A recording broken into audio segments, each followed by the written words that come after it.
کیا آج دنیا میں کوئی ایسی قوم موجود ہے جس نے کبھی بھی بیواؤں، یتیموں، معذوروں اور بے کس لوگوں کی ایسی کتار نہ دیکھی ہو جو ایک عمارت کے گرد چیخ و پکار کر رہی ہوں، جسے کچھ عرصے پہلے بینک کہتے تھے، جس کے خوبصورت شیشوں والی عمارت میں لاکھوں کروڑوں روپے کی چمک دمک رہتی تھی؟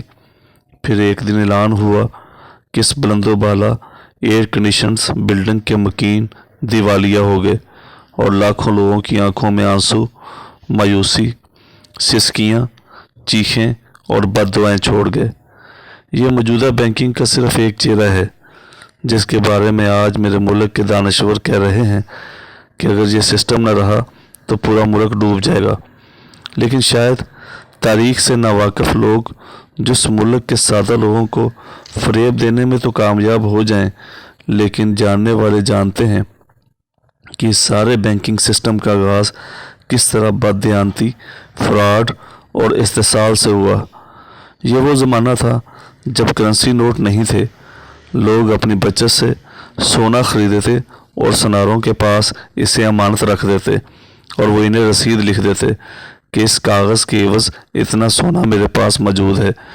پھر اگر کسی نے کوئی چیز خریدنی ہوتی یا قرض اتارنا ہوتا تو وہ رسید اس کے حوالے کر دیتا جو آگے چلتی رہتی اور سونا سنار کے پاس رہتا۔ ان چلاک اور ہوشیار سناروں نے اندازہ لگایا کہ لوگ 10 حصوں میں سے صرف ایک حصہ سونا خرچ کرتے ہیں اور باقی 9 حصے جمع رکھتے ہیں، تو یوں انہوں نے لالچ، حرص اور بددیانتی میں لوگوں کی ان امانتوں کے بدلے قرض پر لوگوں کو رسیدیں جاری کرنا شروع کر دیں اور اس پر سود لینا شروع کیا۔ یہ دغا بازی دوہری نوعیت کی تھی۔ جس کا سونا ہوتا اس سے حفاظت کے پیسے الگ لیے جاتے اور جس کو دیتے اس سے سود کے پیسے الگ۔ حرص بڑھتی ہے تو بے ایمانی بھی بڑھتی ہے۔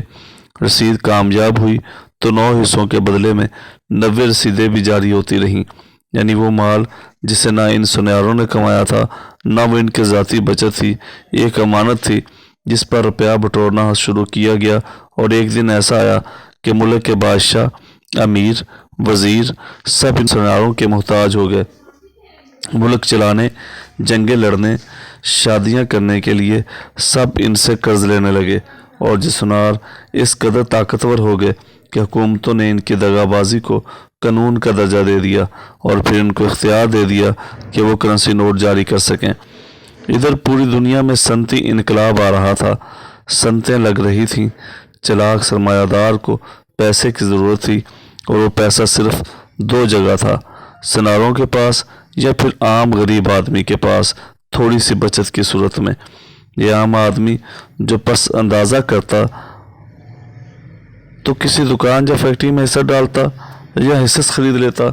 اب ان چلاک اور مکار سناروں نے جو اعلیٰ بینکر بن چکے تھے، ایک چال چلی۔ کہا، اے سادہ لوگو، تم کیوں روز روز نفع نقصان کی فکر میں رہتے ہو؟ پیسہ لگاتے ہو، ڈوبتا ہے، پریشانی ہوتی ہے، بس آپ کا سارا غم ہمارا غم۔ اپنا پیسہ ہمیں دے دو اور ہر سال یا ہر ماہ ایک مقررہ فکسڈ منافع لیتے جاؤ۔ اور یوں عام لوگوں کا سرمایہ ان چند چلاک ساہوکاروں اور اعلیٰ مرتبت بینکاروں کے قبضے میں آ گیا، جسے وہ جیسے چاہیں استعمال کریں۔ جب عام لوگوں کا یہ تھوڑا تھوڑا جمع کیا ہوا روپیہ ان کی قبضہ قدرت میں آیا تو دنیا نے کیا کیا تماشے نہیں دیکھے۔ میں پوری دنیا کا ذکر تو نہیں کرتا، صرف ہمارے ملک میں کیا ہوا غور کیجئے۔ لوگوں کے پیسے سے کوئی عام سلوار ایک بڑی کاروباری سلطنت کا مالک بنا، جس میں کئی اسٹیل ملیں تھیں۔ 30 سے 40 ہزار روپے تنخواہ لینے والے جرنیل کے بیٹے کروڑپتی ہو گئے۔ پولیس میں معمولی سپاہی کی نوکری کرنے والے کے پاس بے انتہا دولت آئی اور وہ ملوں، کمپنیوں اور بینکوں کا مالک بن گیا۔ بینکوں پر قبضے ہوئے، کبھی حکومتوں نے کیے، کبھی سرمایہ داروں نے، اور بیچارے عام آدمی کی محنت اور پسینے کی کمائی عالی شان پلازوں، دفاتر، ایئر کنڈیشنز کاروں اور مزین دفتروں میں اڑائی گئی۔ یہ رقم حکومت نے قرض لی تو رشوت خوروں کے ہتھے چڑھی، پھر کیا کچھ نہ ہوا۔ لیکن کمال ہے، میرے ملک کے اعلیٰ ماہرین معاشیات صاحب کمال دانشوروں کا کہ کسی نے اس سسٹم کو گالی نہ دی جس کی بنیاد میں دغا، چالاکی اور لوٹ مار شامل تھی۔ بس ایک دوسروں پر لوٹ مار کا الزام دھرتے رہے اور ہر سال آنسوؤں، اشکوں، آہوں اور بددعاؤں میں اضافہ ہوتا رہا جو بینکوں، فنانس کمپنیوں اور کارپوریٹس کے ہاتھوں لٹنے والے غریب لوگوں کا مقدر تھا۔ جہاں حکومتیں بیواؤں، یتیموں، ناداروں کا تحفظ نہ کر سکی، بے روزگار کو چوری، ڈاکے اور خودکشی کرنے سے روکنے کے لیے اس کی مالی مدد کا نظام تخلیق نہ کر سکیں، جہاں لوگ اپنے پڑوس میں رہنے والے یتیم، بیوہ، بے روزگار اور معذور کی مدد اپنے فریض میں شامل نہ کریں، وہاں ایسے ہی ساہوکار ایک لالچ سے سسٹم لے جاتے ہیں اور ان کی رہی سہی جمع پونجی کبھی کریڈٹ اسکیموں اور کبھی تاحیات منافع کے نام پر لوٹتے رہتے ہیں۔ حیرت ہے، اگر ایک شخص ایک دکان یا فیکٹری میں سرمایہ لگاتا ہے تو اسے ڈرایا جاتا ہے کہ یہ ڈوب جائے گا، نقصان ہو جائے گا، لیکن پوری دنیا میں پھیلا بینک ڈوب جاتا ہے تو کوئی اف تک نہیں کرتا، کوئی اس گولڈ سمتھ کو گالی نہیں دیتا، کوئی نہیں کہتا کہ چند یہودی سرمایہ داروں کی اجارہ داری اور غریبوں کی جمع پونجی پر عیش کرنے والا یہ سسٹم غلط ہے۔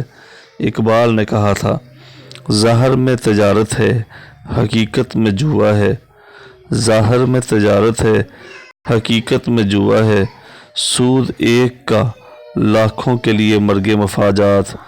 لوگ سوال کرتے ہیں کہ ہم پر رحمتیں نازل کیوں نہیں ہوتی، ہماری دعائیں قبول کیوں نہیں ہوتی، ہم پوری دنیا میں ذلیل اور رسوا کیوں ہیں، لیکن میرا رب صرف ایمان والوں سے کہتا ہے، اور اگر تم نے ایسا نہ کیا تو اللہ اور اس کے رسول صلی اللہ علیہ وآلہ وسلم کی طرف سے اعلان جنگ قبول کرو۔ جس امت کے ہر چوراہے، سڑک، عمارت اور شہر میں اللہ اور اس کے رسول صلی اللہ علیہ وآلہ وسلم سے جنگ قبول کرنے کی دکانیں کھلی ہوں، پوسٹر لگے ہوں، سائن بورڈ جگمگا رہے ہوں، وہ اسی سے رحمت کی توقع بھی کرتی ہے۔ اس طرح کی بے شمار معلوماتی ویڈیوز کے لیے ہمارے channel the message T V سے جڑے رہیے۔ ان تمام احباب سے گزارش کرتا ہوں جو ہمارے چینل کو پہلی دفعہ دیکھ رہے ہیں وہ ہمارے channel the message T V کو سبسکرائب کر لیں، ساتھ میں بیل آئیکن دبا لیں تاکہ ہر آنے والی لیٹسٹ ویڈیو ان کو بر وقت مل سکے۔ ویڈیو کو لائک کیجیے گا، شیئر کیجیے گا اور کمنٹس باکس میں اپنے کمنٹس لازمی دیجیے گا۔ میں ان تمام احباب کا شکر گزار ہوں جو گئے بگئے ہماری ویڈیوز کی بہتری کے لیے اور ہماری رہنمائی کے لیے ہمیں اچھے اچھے کمنٹس اور اچھے اچھے میسج بھیجتے رہتے ہیں۔ امید کرتا ہوں کہ آج کی کاوش آپ کو پسند آئی ہوگی۔ اپنے میزبان خالد بخاری کو اجازت دیجیے، ملتے ہیں ایک نئی ویڈیو میں، تب تک اللہ نگہبان، فی امان اللہ۔ السلام علیکم ورحمۃ اللہ وبرکاتہ۔ انگنت لا تعداد درود و سلام آقا نامدار علیہ الصلوۃ والسلام اور آپ کی آل اطہار پر۔ اللہ حافظ۔